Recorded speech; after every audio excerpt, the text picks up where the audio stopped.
Assalamualaikum warahmatullahi wabarakatuh. Selamat malam teman-teman. Izin untuk meminta waktu dan perhatiannya.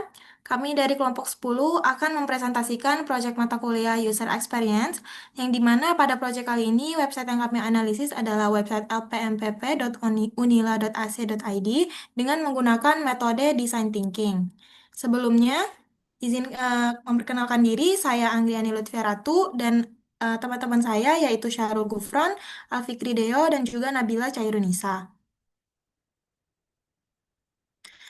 Sebelumnya, untuk gambaran umum dari website LPMPP Unila ini, website LPMPP Unila merupakan media informasi resmi yang menyediakan berbagai layanan dan informasi terkait penjaminan mutu pendidikan seperti dokumen akreditasi, kebijakan SPMI, berita, jadwal kegiatan, pelatihan, dan juga pedoman akademik. Website ini digunakan oleh berbagai sivitas akademika Universitas Lampung sebagai pusat akses informasi dan dokumen pendukung kegiatan akademik.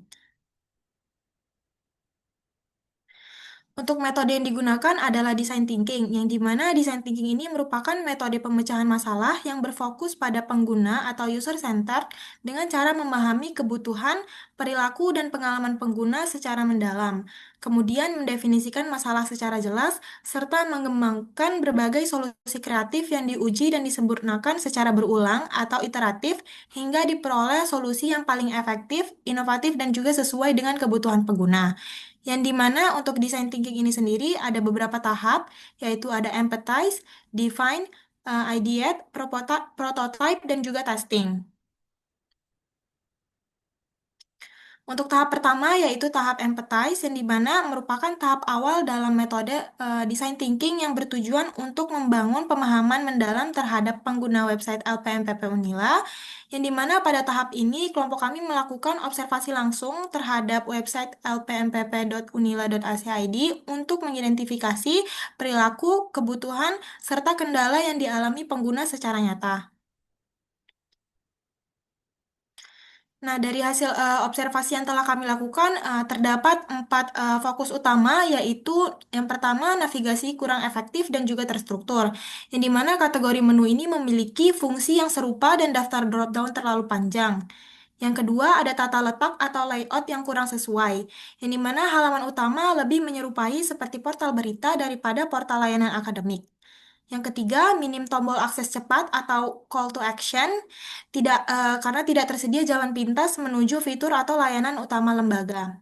Dan yang terakhir, informasi belum terkelompok dengan baik, ini mana pengumuman untuk profil pengguna yang berbeda, dosen dan mahasiswa itu masih digabung di dalam satu halaman. Nah, selanjutnya dari hasil observasi yang kami analisis, di sini kami analisis menggunakan empathy map untuk memahami pengguna lebih lanjut dan dipetakan ke dalam empat kuadran utama. Yang pertama ada SAIS, yaitu ingin menemukan dokumen mutu dengan cepat, mencari panduan akademik atau SOP, membutuhkan informasi kegiatan terbaru, dan mengharapkan website ini mudah digunakan. Yang kedua ada Things, yaitu informasi penting yang harus langsung terlihat. Navigasi website seharusnya sederhana, tidak ingin membuka banyak halaman, dan website resmi harus efisien dan juga jelas. Yang ketiga ada DAS, yaitu membuka website saat membutuhkan informasi tertentu, menelusuri menu satu persatu, mengunduh dokumen akademik, dan membaca pengumuman atau berita kegiatan. Dan yang terakhir yaitu fails, yang dimana terbantu jika informasi itu mudah ditemukan. Lalu percaya terhadap informasi resmi, bingung ketika menu terlalu banyak, dan kurang nyaman jika pencarian itu lama. Dari Empathy Map, kami mengelompokkan berbagai temuan ke dalam affinity diagram agar permasalahan pengguna itu lebih terstruktur. Yang dimana di sini affinity diagram itu dibagi menjadi 5 poin, yaitu ada navigasi, di mana struktur menu dan submenunya terlalu banyak dan juga kompleks. Pengguna membutuhkan banyak langkah klik untuk mencapai informasi yang dicari. Lalu pengguna baru mengalami kendala dalam memahami navigasi website tersebut. Yang kedua, ada akses dokumen, yang dimana kesulitan menemukan dokumen penjaminan mutu secara cepat. Dokumen penting itu tersebar di berbagai menu atau halaman, dan tidak tersedia akses cepat menuju dokumen yang sering digunakan oleh pengguna.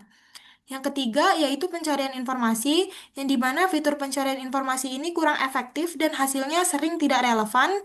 Kemudian tidak tersedia filter atau kategori pencarian untuk mempersempit hasil pencarian. Yang keempat, ada penyajian informasi, yang dimana informasi penting tidak langsung terlihat pada halaman utama. Tampilan informasi terlalu padat sehingga sulit memindai konten dengan cepat. Dan yang terakhir, tidak ada penekanan visual pada informasi atau layanan yang penting. Kemudian ada pengalaman pengguna, yang dimana proses mencari informasi dan dokumen memakan waktu yang lebih lama, dan pengalaman penggunaan website secara keseluruhan belum optimal dan belum nyaman untuk digunakan.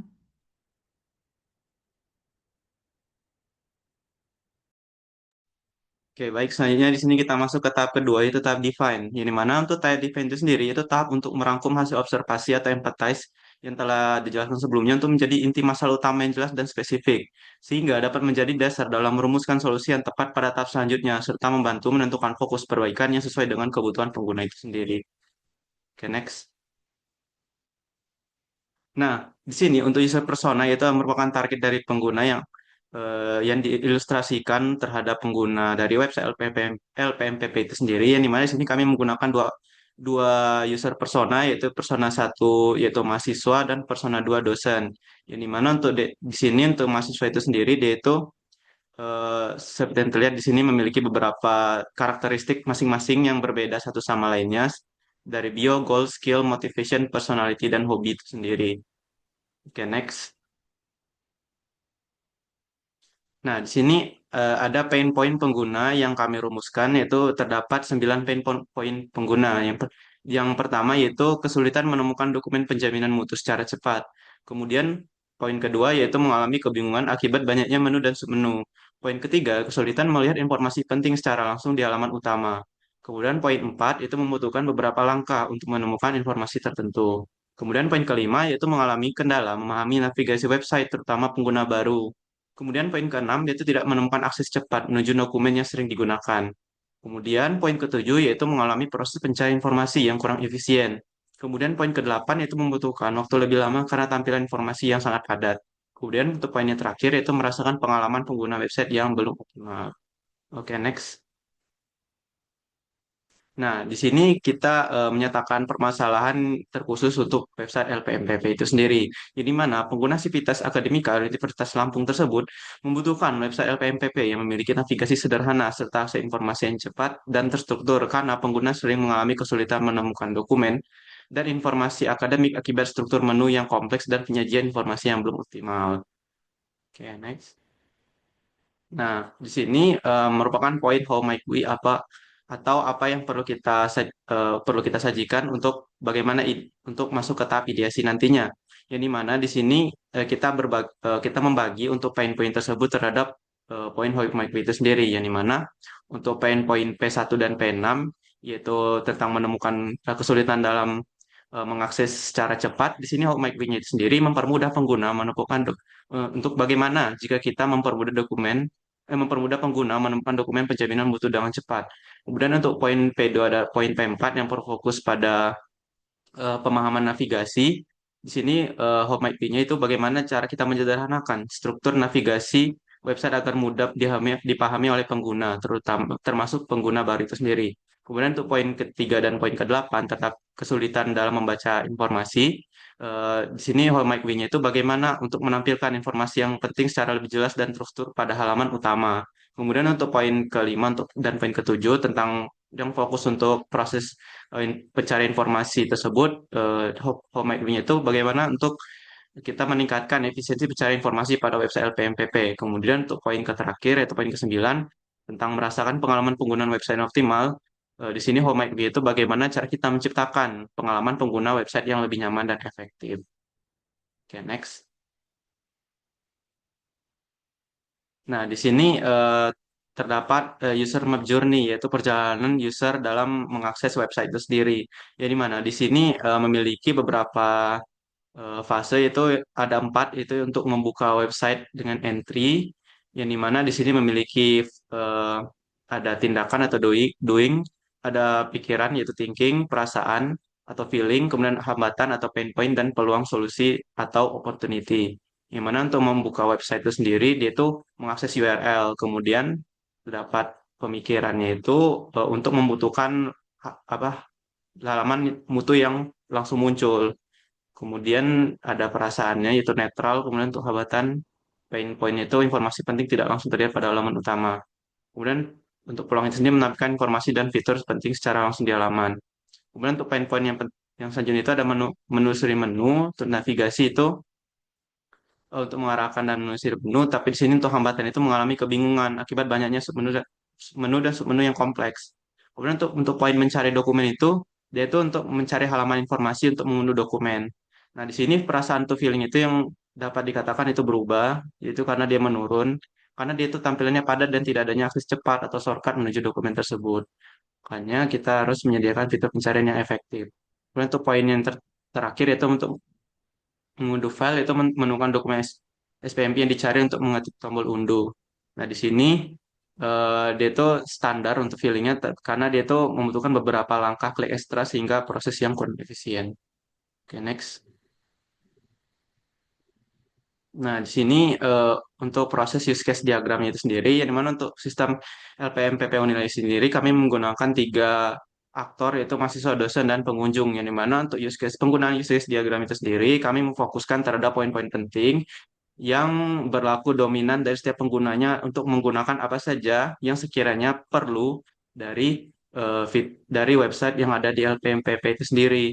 Ini mana untuk use case yang mana mahasiswa itu dia itu dapat mencari dokumen via search bar, kemudian menelusuri menu navigasi utama, mengakses dokumen via quick access, melihat informasi berita, memfilter dokumen berdasarkan kategori, melihat kalender, jadwal kegiatan, dan mengakses halaman pusat LPMPP. Kemudian untuk dosen itu sendiri, dia itu bisa melakukan yang dilakukan oleh mahasiswa itu sendiri, tapi terdapat pemfokusan tertentu pada use case diagram itu sendiri, yaitu mengunduh dokumen SPMI atau mutu sesuai dengan kebutuhannya, dan juga mengunduh sertifikat ISO atau akreditasi sesuai dengan dari website LPMPP tersebut.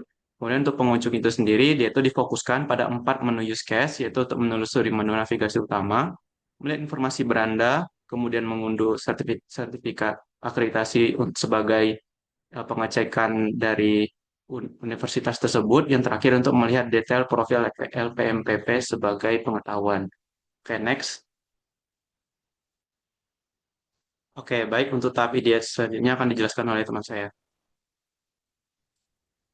Baik, eh, di sini selanjutnya kita masuk ke tahap selanjutnya, yaitu tahap ideat. Nah, tahap ideat ini kita mengumpulkan pengembangan ide-ide yang mana nantinya bisa diberikan sebagai solusi kreatif yang menjawab masalah-masalah serta kebutuhan pengguna yang telah diidentifikasi sebelumnya. Jadi tahap ini kita tujuannya untuk menghasilkan solusi terbaik untuk menjawab pain point pengguna sebagai dasar pembuatan prototipe nanti. Next. Nah, yang pertama di sini ada solusi. Ya, di sini kita buat dalam bentuk tabel, yaitu ada how my GUI dan solusinya. Nah, yang pertama di sini eh, kita ingin mempermudah dan menemukan dokumen penjaminan mutu itu dengan cepat. Nah, solusinya itu kami ingin menambahkan fitur pencarian dokumen pada halaman utama dengan menyediakan akses cepat menuju dokumen penjamin mutu serta menampilkan daftar dokumen yang paling sering digunakan. Nah, yang kedua itu ada Home IQ untuk menyederhanakan struktur navigasi website agar mudah dipahami. Nah, di sini kami tentunya menyusun ulang mengenai navigasi dari website LPMPP Unila tersebut karena menurut kami masih tampak berantakan dan terlalu padat. Jadi di sini kami juga mengurangi jumlah submenunya dan menyediakan shortcut untuk menuju halaman penting-penting lainnya. Terus yang ketiga di sini untuk menampilkan informasi penting secara lebih jelas dan terstruktur pada halamannya. Nah, ini fokusnya untuk memperbaiki eh, tata letaknya yang mana menempatkan informasi prioritas seperti pengumuman, layanan utama, dan dokumen penting pada bagian atas halaman, serta menempatkan hierarki visual yang lebih jelas.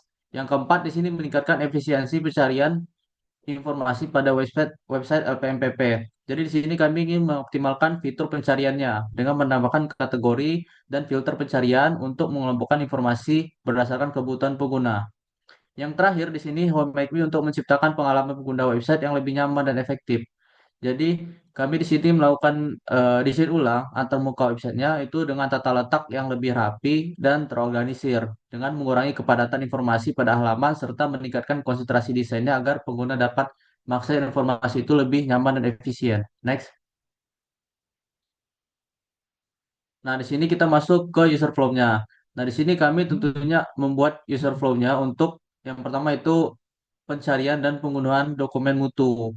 Nah, di sini kami berfokus pada perjalanan penggunanya seperti mahasiswa, dosen, atau tenaga pendidikan itu yang memiliki kebutuhan spesifik untuk menemukan berkas dan melakukan validasi dokumen hingga menyimpannya ke dalam sebuah perangkat. Nah, di sini untuk yang pertama itu kita bisa start, terus nanti sistem menampilkan halaman beradanya. Nanti kita masuk ke sebuah decision yang mana apakah user ini sudah tahu spesifik dokumen yang ingin dicari. Nah, jika tidak itu kita klik drop down menu dan tombol akses cepat. Namun jika iya itu kita input langsung kuncinya di search bar menunya. Lanjut kita masuk yang mana nanti sistem akan menampilkan daftar dokumen. Nah, setelah itu kita masuk lagi ke decision yang kedua yaitu apakah dokumen yang kita cari itu sudah terlihat. Nah, jika tidak itu input pilihan filter berdasarkan tahun atau kategori. Nah, jika ya itu akan masuk ke dokumen dan kita bisa mengklik detail dokumennya. Selanjutnya kita masuk ke decision yang ketiga. Apakah sesuai dan berlabel versi terbaru? Jika tidak, itu akan kita bisa kembali dan melakukan eh, pengulangan di sistem menampilkan daftar dokumennya. Jika ya itu dia bisa masuk ada klik tombol unduhnya dan selanjutnya itu sistem bisa mengunduh file yang ingin kita download ke perangkat dan selesai. Next. Nah, selanjutnya di sini juga ada user flow yang mana untuk skenario kedua yaitu eksplorasi informasi via navigasi utama atau navbar. Jadi di sini kita memetakan ulang alur penjelasan browsing yang bersifat umum seperti ketika mahasiswa atau pengguna baru ingin mencari regulasi akademik, pengumuman lembaga atau profil unit kerja dengan memanfaatkan struktur menu navigasi global di bagian header. Nah, di sini untuk alurnya itu pertama kita mulai dan sistem menampilkan halaman beranda. Lalu di sini kita akan mengarahkan untuk mengklik menu utama pada header. Nah, selanjutnya itu sistem bisa menampilkan drop down submenu dan di sini kita ada decision yaitu menemukan submenu halaman yang dicari. Jika tidak, itu kita bisa kembali mengeksplorasi menu utama yang lain. Dan jika ya, itu kita bisa masuk dengan mengklik salah satu submenu tersebut dan menampilkan halaman informasi yang dituju. Serta kita juga bisa membaca isi dari informasinya dan selesai. Next. Nah, di sini juga kita membuat arsitektur informasinya, yang mana di sini sudah kami redesign dan sudah kami pilih-pilih untuk bagian submenunya. Yang pertama di sini ada bagian profil, dan untuk submenunya itu ada tentang LPMPP, struktur organisasi, peran dan rencana strategis, dan sertifikasi ISO LPMPP. Yang kedua di sini ada menu navbar untuk pusat LPMPP. Yang ketiga di sini ada informasi dengan submenu peraturan akademik, panduan kurikulum 2025, kampus berdampak, kelulusan tepat waktu. Selanjutnya di sini ada menu kerjasama, yang mana submenunya ini ada program ASU PTS dan FPM PKS PTN Barat. Selanjutnya di sini ada arsip, weblog PPM, dan yang ketiga di sini ada survei. Submenunya itu ada isi survei, SKP internal dan laporan SKP. Terus ada bagian download. Di sini kita ada regulasi dan kebijakan, dokumen akademik, laporan dan sertifikat, serta materi dan kegiatan dan lainnya. Selanjutnya ada layanan. Untuk submenunya itu ada PPID, BKD, pelatihan. Selanjutnya di sini juga ada data akreditasi dengan submenu itu akreditasi institusi Unila, pering- peringkat akreditasi, status akreditasi internasional, apendik akreditasi internasional, instrumen akreditasi nasional dan internasional. Selanjutnya yang terakhir itu ada studi tiru. Next. Selanjutnya di sini kita juga membuat wireframe atau low fidelity-nya. Nah, di sini merupakan desain awal yang menjadi panduan utama untuk melanjutkan desain di tahap prototipe dan desain di Figma-nya. Nah, di sini kami membuat gambar sederhana yang mana di sini seperti biasa ada menu header-nya, ada logo LPP Mundilanya, dan di sini kami ingin mendapatkan akses cepat dan terdapat judul utama. Terus bagian blok-blok bawahnya itu akan diisi seperti shortcut, terus ada box-box yang diisi untuk judul layanan-layanannya. Jadi di sini juga ada footer yang bisa kita lihat. Di sini ada navigasinya, layanan dan kontak gitu. Next. Nah, selanjutnya di sini kita masuk ke tahap prototype. Tahap prototype ini dilakukan dengan membuat rancangan antarmuka sebagai representasi solusi yang telah dihasilkan pada tahap ideate. Nah, setelah kita mengumpulkan ide-ide dan juga memetakan semua yang ingin kami ubah, itu selanjutnya kita masuk ke bagian prototype untuk memvisualisasikan tampilan dan alur penggunaan websitenya. Next. Nah, di sini untuk laman yang kita redesign itu ada beberapa laman yang mana di sini terdapat 7 laman yang kita redesign ulang. Berhubung karena lamannya itu cukup banyak, jadi di sini kami memilih beberapa laman yang memang eh, cocok dan juga bisa kita kembangkan lagi ke depannya. Yang pertama di sini ada laman beranda, laman profil dan tentang LPMPP, terus yang ketiga laman struktur, terus laman profil, laman sertifikat ISO, laman pusat LPPM dan laman download. Next. Selanjutnya itu akan dilanjutkan oleh teman saya. Baik, di sini terdapat contoh redesign laman laman berandanya. Di sini untuk lebih lengkapnya. Jadi untuk prototipenya di sini ada laman beranda yang mana ada judulnya, kemudian di sini ada akses cepat dokumen. Lalu di sini terdapat beberapa shortcut seperti dokumen SPMI, panduan kurikulum, data akreditasi, isi survei SKP, kemudian ada layanan PPID, kemudian ada download dokumen dan juga pelatihan dosen. Di sini terdapat beberapa layanan. Kemudian di sini ada informasi berupa pengumuman dan juga berita. Lalu ini ada dokumen mana yang paling sering diakses.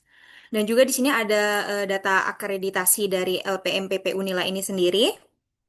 Di sini ada mengenai kalender kegiatan LPMPP-nya.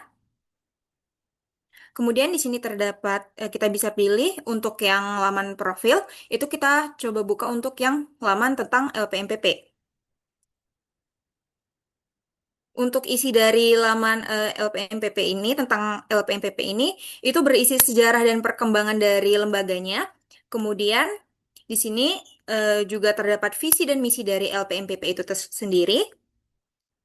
Kemudian ada juga profil LPMPP Unilanya dari 2 tahun terakhir dan juga terdapat video profil dari LPMPP-nya. Kemudian untuk struktur organisasi dan SDM, di sini terdapat struktur kepemimpinan yang mana ada pimpinan dan juga pusat-pusat layanannya.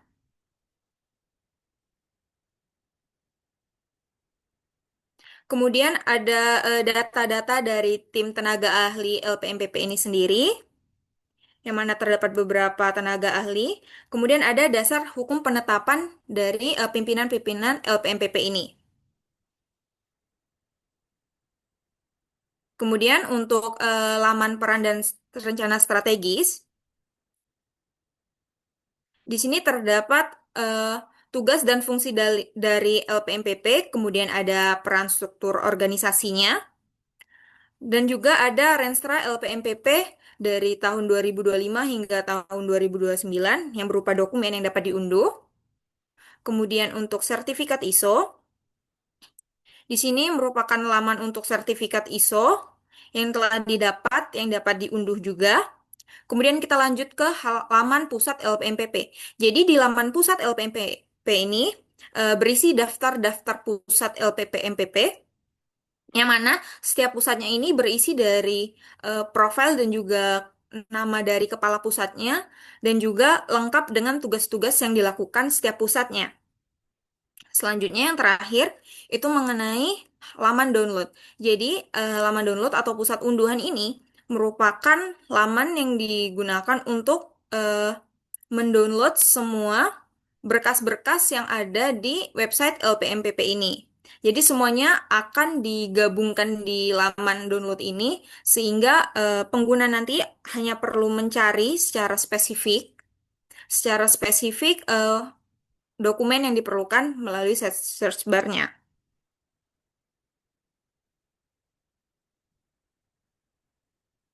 Lanjut mengenai filosofi. Jadi untuk skema warna itu pertama biru dongker yang merupakan warna primer yang mencerminkan kepercayaan dan profesionalisme suatu lembaga. Kemudian ada warna putih yang merupakan latar utama yang menciptakan white space yang bersih dan meningkatkan keterbacaan. Kemudian ada warna kuning keemasan ya untuk akses terbatas pada tombol CTA dan elemen-elemen penting untuk menarik perhatian yang mana selaras dengan identitas visual Universitas Lampung. Kemudian dari tipografi itu jenis huruf yang digunakan adalah sans serif yang mana itu bersih, modern dan mudah dibaca di layar digital. Kemudian untuk judul itu berukuran besar bold yang mana itu digunakan sebagai titik perhatian pertama. Kemudian ada subjudul dengan ukuran sedang atau medium. Itu penanda kelompok isi kontennya. Kemudian ada teks isi dengan ukuran standar atau reguler itu agar nyaman dibaca dalam jumlah banyak. Kemudian ada tata letak dan hierarki visual itu eh, informasi pentingnya itu ditempatkan di area above the fold, yang mana langsung terlihat tanpa perlu di-scroll. Kemudian ada card-based layout, yaitu konten yang dikelompokkan dalam kartu agar mudah dibedakan. Kemudian ada search bar di posisi utama, yang mana itu pengguna dapat langsung mencari dokumen. Kemudian ada tombol quick access di beranda yang akan memangkas alur navigasi yang panjang. Kemudian untuk konsistensi desain antar lamanya, itu header dan footernya itu akan diseragamkan di semua halaman. Kemudian untuk palet warna dan gaya tipografinya akan disesuaikan juga di seluruh halaman. Kemudian posisi elemen-elemennya seperti tombol unduh dan label status itu akan selalu diprediksi. Dan juga yang terakhir itu pengguna tidak perlu belajar ulang saat berpindah halaman. Kemudian di sini mengenai tahap testing. Jadi tahap testing ini merupakan tahap terakhir pada metode design thinking ini yang mana bertujuan untuk mengevaluasi sejauh mana prototipe yang telah dirancang untuk dapat memenuhi kebutuhan dan harapan penggunanya. Yang mana pada tahap testing ini kami mengujinya menggunakan metode SUS yaitu metode pengujian usability yang telah banyak digunakan secara luas untuk penelitian UX. Nah, di sini ada penjelasan mengenai metode SUS ini. Jadi, metode SUS ini atau System Usability Scale ini merupakan metode evaluasi usability yang berupa kuesioner terstandarisasi yang digunakan untuk mengukur tingkat kemudahan penggunaan suatu sistem berdasarkan persepsi pengguna, yang mana SUS ini terdiri dari 10 pertanyaan dengan skala Likert-nya itu 1 sampai 5 dan menghasilkan skor 0 sampai 100 yang merepresentasikan tingkat usability sistem secara keseluruhan. Untuk skalanya itu 1 sangat tidak setuju hingga 5 itu sangat setuju. Kemudian di sini ada perhitungan SUS-nya. Di sini ada tabel hasil konversi setiap soal-soal yang setelah didapatkan skor akhirnya, yang mana untuk perhitungan di tiap-tiap soalnya ini, untuk soal ganjil, itu nilai yang diberikan responden akan dikurangkan dengan 1, sedangkan untuk soal yang genap, itu 5 akan dikurangkan dengan nilai yang diberikan responden, kemudian nilai yang telah dikonversi dari soal nomor 1 sampai 10 akan dijumlahkan dan akan dikalikan dengan 2,5. Kemudian didapatkan hasil-hasil ini, lalu dapat dari jumlah responden yang sebanyak 13 ini, didapatkan rata-rata SUS-nya itu adalah 72,5. Kemudian di sini ada interpretasi dari hasil SUS-nya. Dari hasil interpretasi skor SUS ini menunjukkan bahwa website hasil redesign kami ini telah memperoleh skor rata-rata di 72,5, yang mana skor tersebut berada pada kategori acceptable dengan grade C dan adjective ratingnya itu good. Lalu berada di atas rata-rata nilai SUS, yaitu lebih dari 68. Yang mana hal ini menunjukkan bahwa website hasil redesign ini telah memenuhi standar usability dan dapat diterima oleh pengguna. Yang terakhir mengenai kesimpulan. Jadi kesimpulan yang kami dapat dari melakukan desain website ini, yang pertama berdasarkan analisis pada tahap empathize dan define, itu ditemukan sejumlah permasalahan utama pada website LPMPP Universitas Lampung ini, yaitu navigasi yang kompleks, kemudian ada dokumen yang sulit ditemukan, kemudian ada tampilan informasi yang terlalu padat, serta akses terhadap informasi penting yang kurang optimal. Kemudian ada permasalahan tersebut itu dapat ditindaklanjuti pada tahap ideate dan prototype dengan merancang merancang ulang antarmuka website yang menjadi lebih struktur, mencakup penyederhanaan navigasi, pengelompokan informasi yang lebih jelas, serta penambahan fitur pencarian dan quick access dokumen. Yang mana didapatkan hasil pengujian menggunakan metode SUS tadi menunjukkan bahwa prototipe yang telah kami rancang ulang itu memperoleh skor rata-rata 2,5 yang mana masuk dalam kategori acceptable dengan grade scale C dan adjective ratingnya itu good yang berarti rancangan yang diusulkan ini telah memiliki tingkat usability yang baik dan dapat diterima oleh pengguna. Demikian presentasi dari kelompok 10. Selanjutnya kami membuka sesi tanya jawab kepada teman-teman. Kami persilakan yang ingin bertanya atau memberikan masukan terkait materi yang telah kami sampaikan.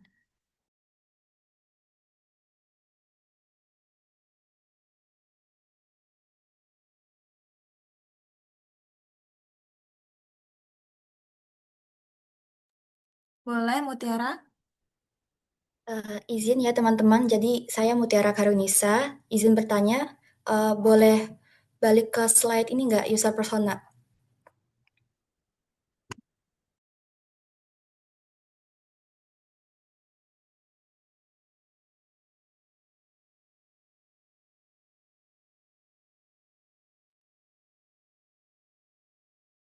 Oke, jadi kan di user persona kalian ini terdapat dua kategori berbeda ya, yaitu mahasiswa dan dosen. Lalu untuk solusi redesign kalian itu lebih condong ke salah satu persona atau sudah mengakomodasi keduanya?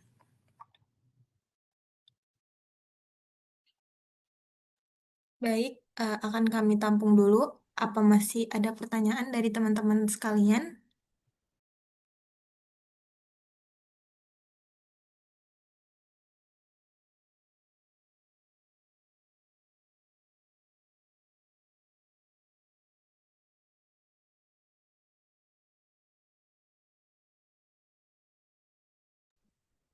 Izin bertanya, suaranya masuk nggak?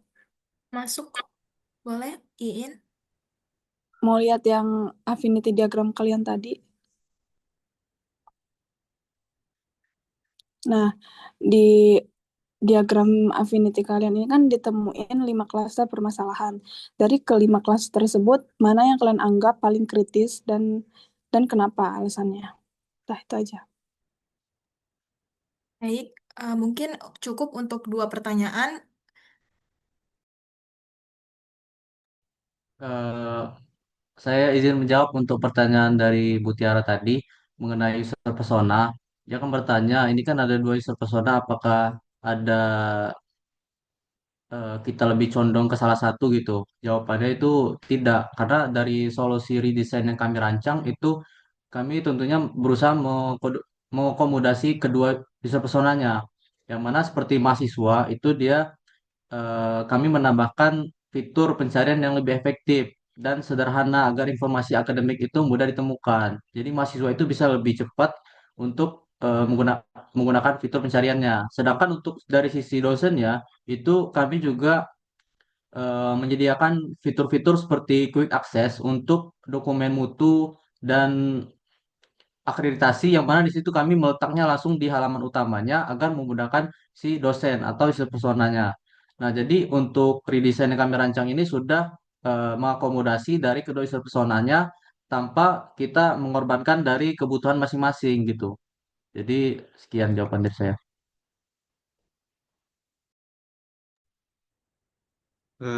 Baik, izin untuk menjawab soal kedua dari pertanyaan dari Iin. Jadi yang terkait untuk affinity diagram itu kan bagaimana yang paling kritis ya kira-kira ya.